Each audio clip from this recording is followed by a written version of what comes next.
Ready. Pairing successful. السلام علیکم ورحمۃ اللہ وبرکاتہ۔ وعلیکم السلام میں یہ ورحمۃ اللہ۔ معلوم کرنا چاہ رہی تھی کہ جیسے نماز کی میں آیت سجدے کی آیت آتی ہے تو ہم کیسے کریں گے؟ جیسے اگر آپ وائس میسج کر دیجیے، کوئی بات نہیں۔ کیسے کریں گے؟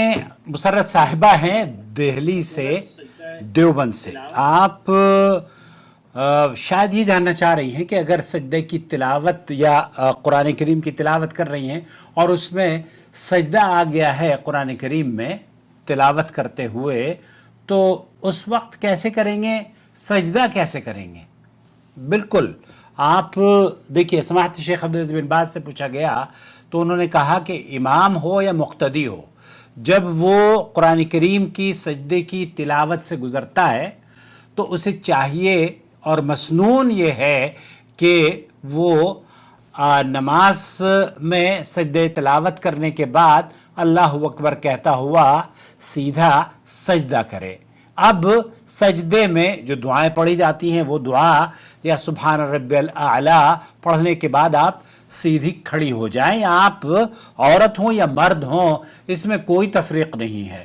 البتہ یہاں ایک چیز اور میں آپ کو بتانا چاہتا ہوں جو کہ مفتی مملکت سعودی عرب نے اپنے ایک سوال کا جواب دیتے ہوئے کہا کہ آپ اگر سجدہ تلاوت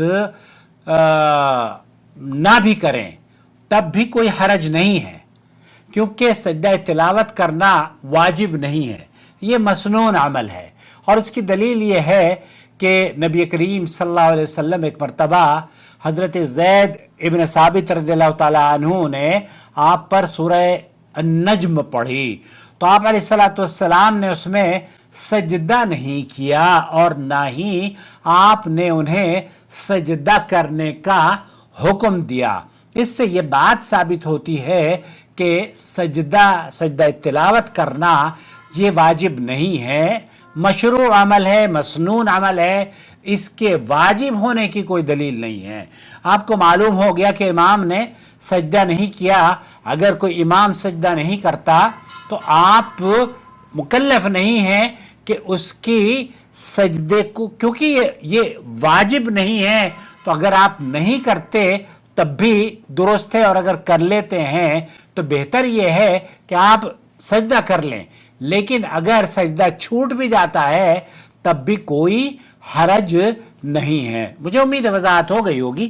والسلام علیکم ورحمۃ اللہ وبرکاتہ۔